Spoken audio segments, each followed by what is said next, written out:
For years, Nevada has been one of the fastest growing states in the country. Among its general population is an ever-increasing number of residents who are visually impaired, reading disabled, or physically disabled. This segment of the population, which may number more than 158,000, may not be aware that the state of Nevada offers a free program known as Talking Books. I'm Gwen Clancy for the Nevada Department of Cultural Affairs, and our goal is to get the word out about this beneficial offering. In our program today, we'll spend time with Nevadans who are using this service and with staff and volunteers behind the program to find out how it's making a difference. I've always been a bookworm. I've always loved reading and loved books, and I didn't want to lose that. And the Talking Book program was a real wonderful addition to my life. We always look forward to new books coming in because we all have certain people that we look for books for, and we always try to find new books to make all of our patrons happy. The library has been a blessing for me and has helped me to increase the quality of my life by allowing me to do something that I really love to do.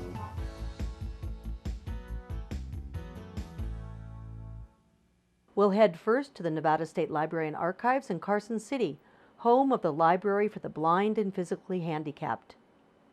Can you tell us what this program is all about? And I see that you have this very high-tech equipment behind us. What is this all about? Our books are available to individuals who are unable to use regular print materials, and our recording program is digitally oriented, and we record here in Nevada books about Nevada by Nevada authors, Nevada Magazine for the individuals that are certified for our program, and we make it available to other network libraries throughout the United States. We have access to over 250,000 titles via the web access from Library of Congress, because we are part of Library of Congress network of blind and physically handicapped libraries, also known as Talking Books. And who is it that is eligible to use this service? Anybody who is unable to use regular print materials for any reason. So if they're blind, they're visually impaired, they're physically impaired, blind, deaf, they can use our program, whether it's permanent or temporary. So someone who perchance is bedridden due to cancer, AIDS, multiple sclerosis, they're able to use our books. Or someone who cannot hold a book, God forbid that they should have a tragic accident and they're in traction, you know, they can be upside down in traction and utilize our books to pass away those long hours. We really serve from anywhere from 2 to 104. I think our eldest one now is 104.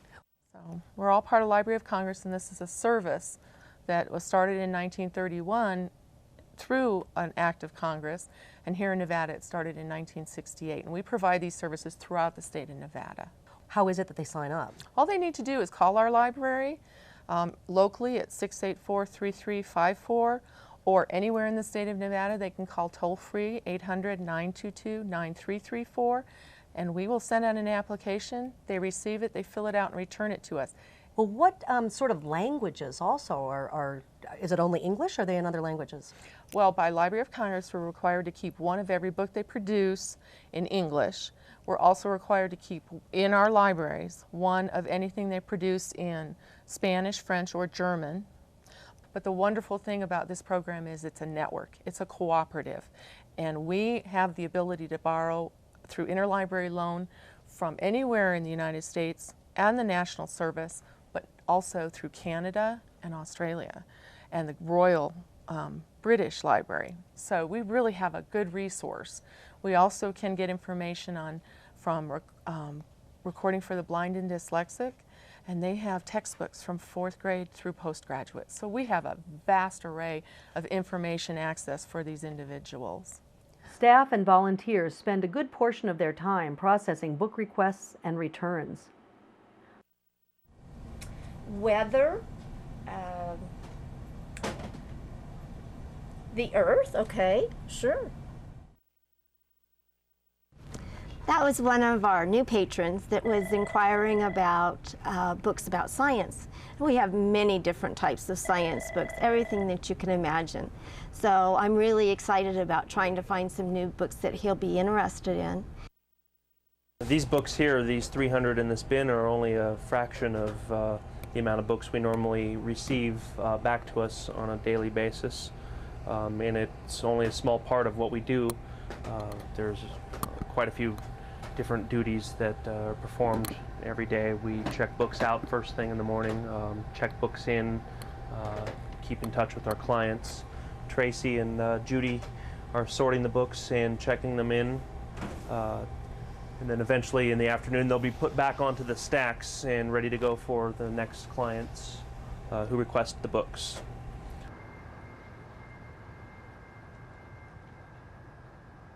One frequent borrower of tapes is Philip Cooney, who's been a part of the Talking Books program for more than a decade. He works at the University of Nevada campus in Reno, where he helps students, faculty, and staff select the right computer for their needs. And over here is one of our Dell computers. Old age, menu, help menu, training, enter, leaving menus, FS Reader demo dash untype, JAWS basic training. But it was his love of the printed page that led him to the bookstore in the first place. I've been reading since I was 3. I've always loved to read. So when I came to work for the ASUN bookstore, I thought it would be an ideal place to be.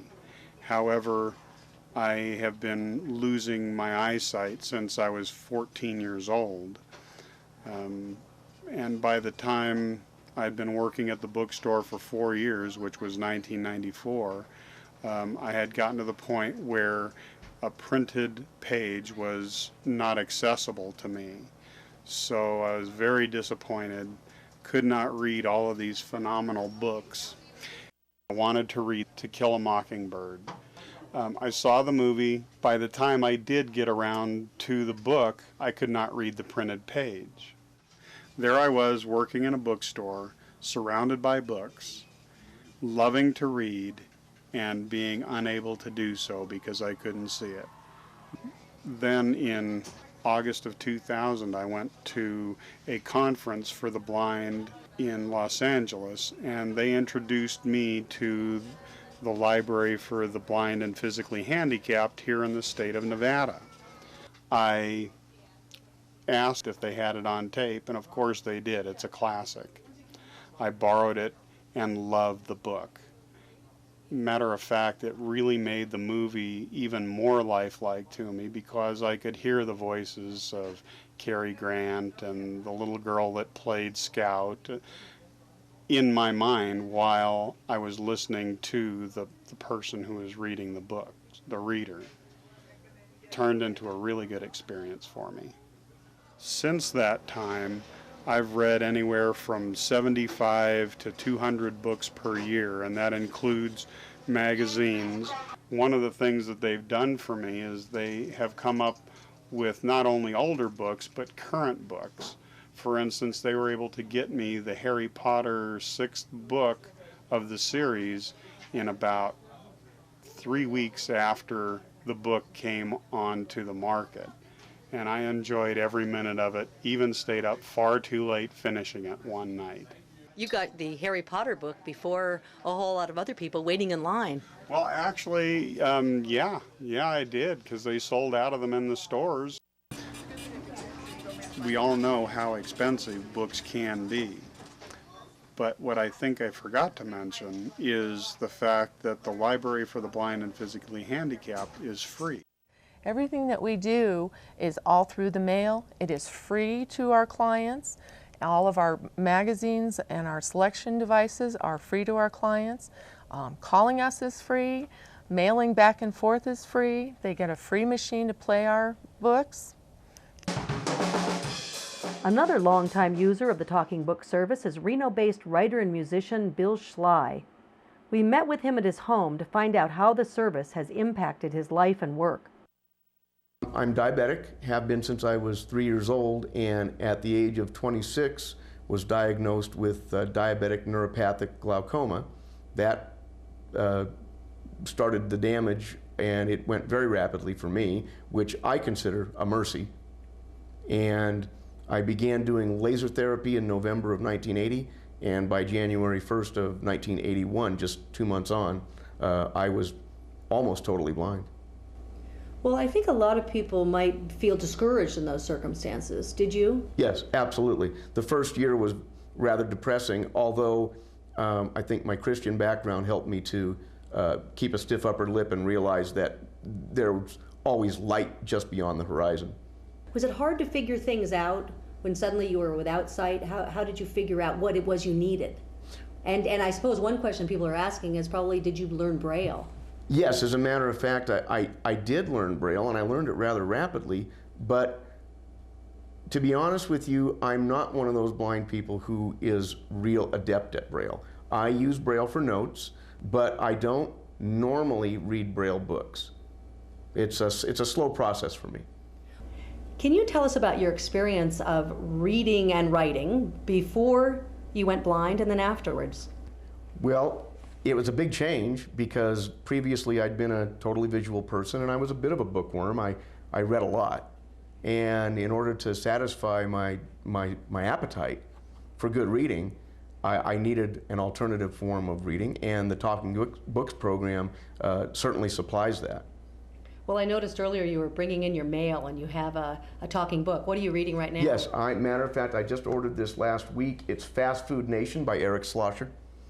And I'm doing a little bit of research in this volume.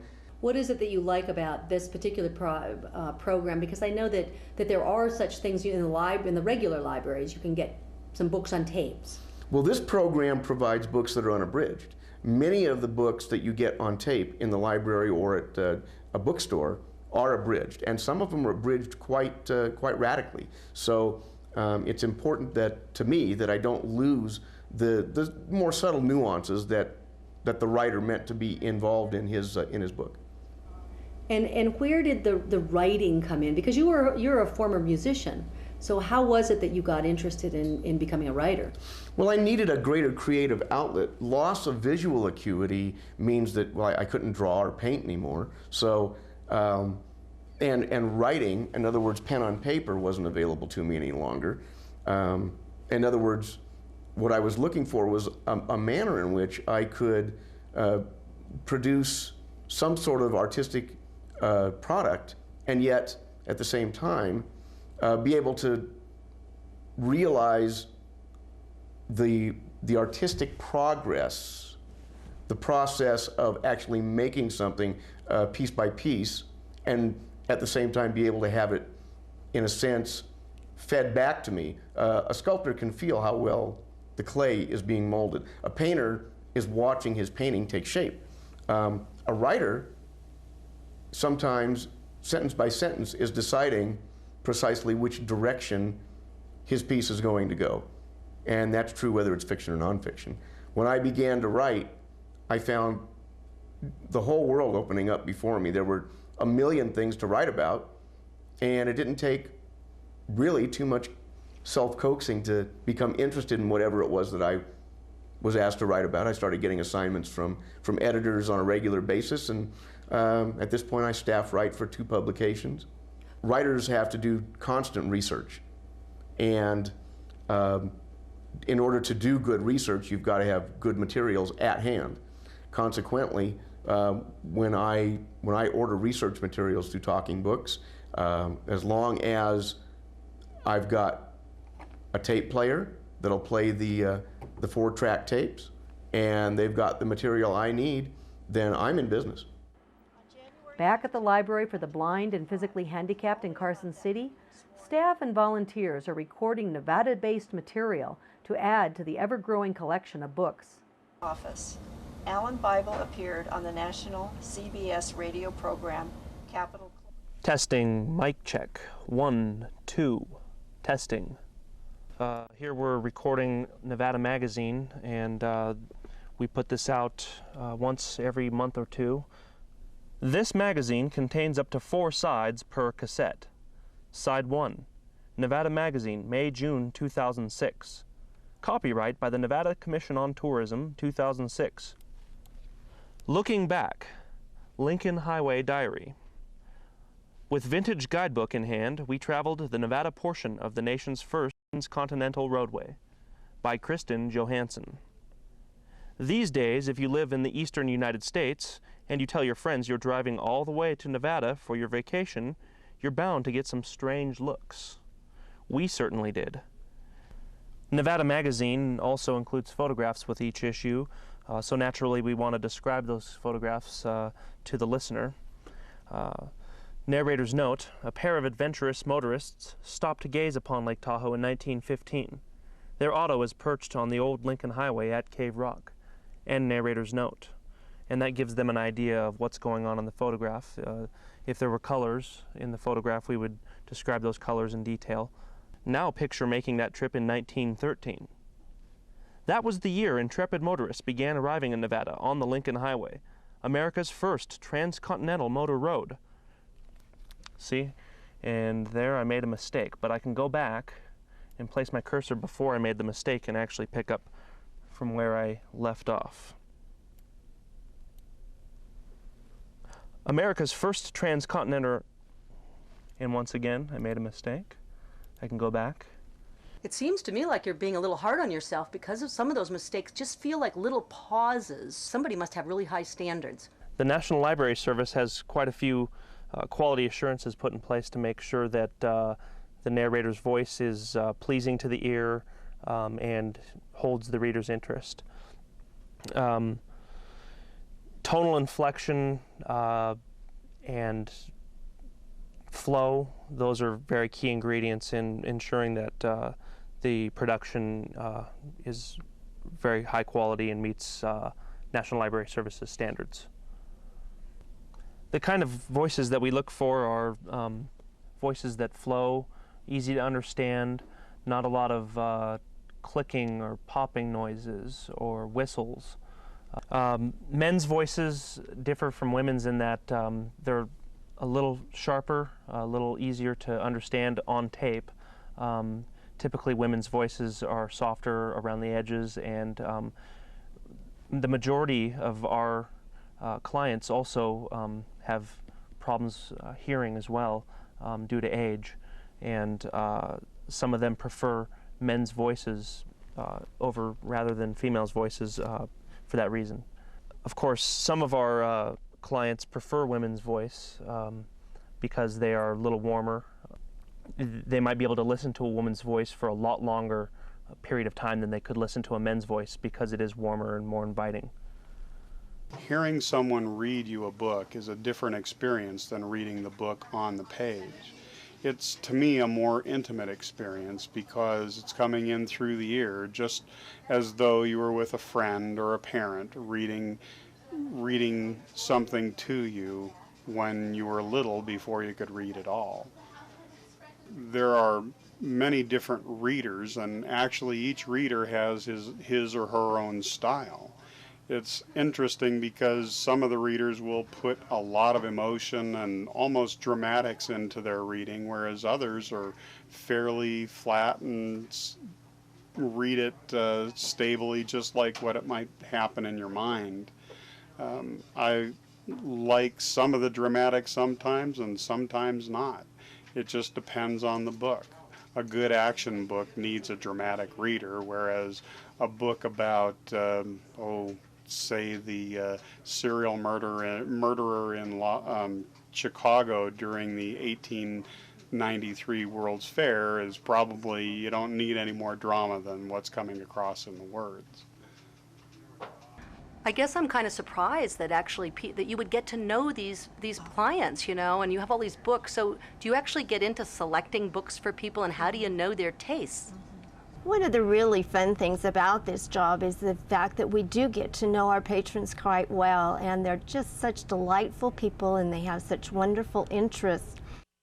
The staff is excellent. They look up books for me all the time and help direct me to titles that I would not have chosen for myself.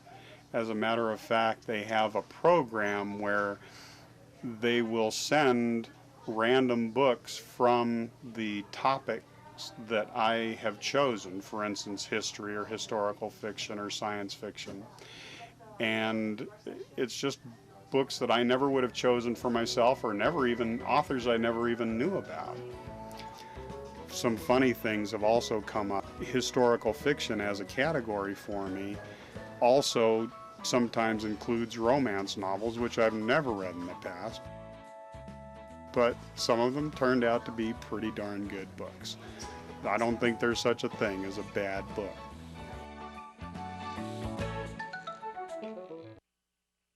There are 48,000 titles for them to choose from, and actually 70,000 within the program that can be obtained from other libraries in the cooperating network. We inspect every book that comes in the door, and we circulate about 1,000 to 1,500 books a week. So it's a lot of work, and our volunteers, we couldn't do it without our volunteers, and we're always looking for more. Okay, well, they say that you have put in 5,000 volunteer hours, Tracy. What is it that appeals to you here? What draws you? It's like a big family, you know, and we just watch out after each other and help whoever we can help. And I just like helping people. This program relies heavily on volunteers, almost 100% on the volunteer base from the community that we have. If it wasn't for them, we would have no reading program locally. They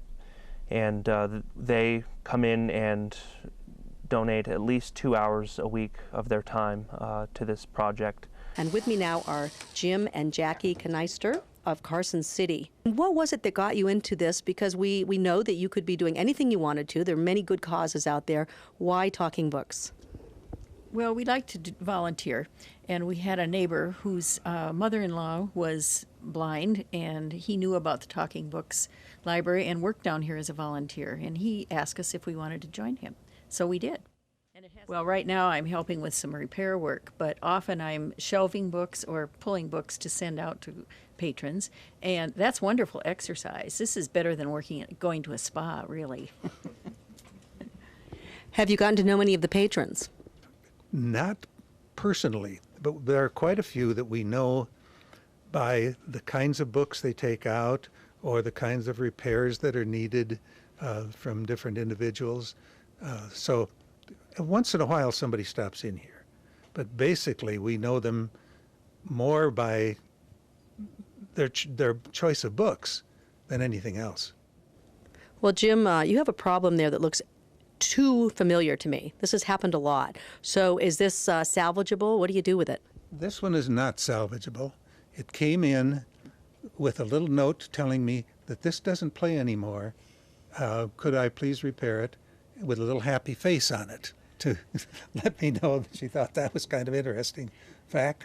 I can't repair this one. It's too far gone. But we have a machine over here where we can make copies. So I can take this tape, find a master, and make a new copy. We do get a lot of wonderful feedback from our patrons, too. They write notes sometimes in the books that are sent in, or write letters. There's a folder here with letters from the patrons thanking us for everything that's done here, and it's really wonderful. It's very gratifying to know that you're really helping someone. And I can't imagine not being able to see and not being able to read. So that enters into it too. Maybe I'll be in that boat someday. I don't know. But it's a wonderful service. I know they're always looking for volunteers. Is this something that you would recommend to other people out there who might be watching this program? I would recommend this wholeheartedly to anyone who has any interest at all in spending a few hours of their time on something that's really very simple to do, but is very worthwhile. Do you find that you're an inspiration to other people, or maybe they're an inspiration to you? How does that work? I think I'm easily inspired. I find other people very inspiring to me. I think a lot of people are much worse off than I am, quite frankly, and I have a tremendous empathy for those individuals. But people sometimes tell me I'm an inspiration, and from my viewpoint, I'm just living my life the way I need to. What would you say to people who might find themselves in a set of circumstances they never could have seen coming toward them, like becoming blind or becoming sick? I can quote Winston Churchill, never, never, never, never give up. You just have to keep moving. You have to keep your mind not only awake and alert, but fed. It's very important that a person who's lost visual acuity especially be in touch with other people and not let it separate them from friends and family and from active life. And that would go for anybody, deafness, a person restrained to a wheelchair, regardless.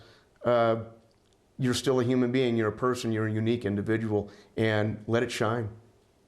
And one final question for people who might know someone in their family or who might be losing their sight. What would you say about this program? This program is fantastic.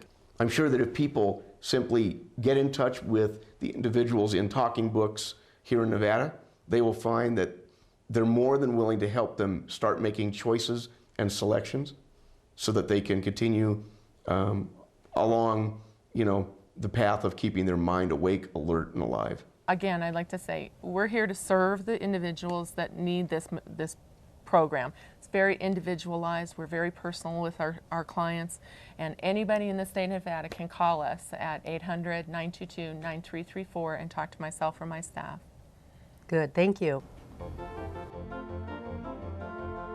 The Nevada State Library and Archives includes reference and research, library development, the Nevada Literacy Coalition, Talking Books, archives, records management, micrographics and imaging, federal and state publications, and the State Data Center. This state agency is located at the Capitol in Carson City. And see you next time on Exploring Nevada.